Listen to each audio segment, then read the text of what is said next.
Before we proceed, please note that this video is edited by AI, but all the content is manually researched by our team and it's not AI generated.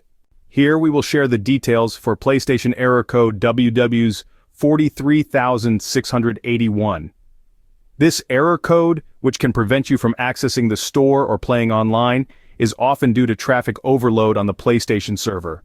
First things first, head over to the PSN server status page. Check to see if there are any service issues. If there are, your best bet is to wait a little while before trying again.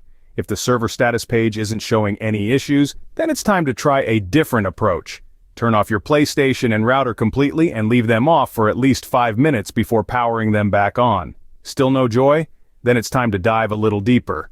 Reset your internet connection settings on your PlayStation and then perform an internet connection test.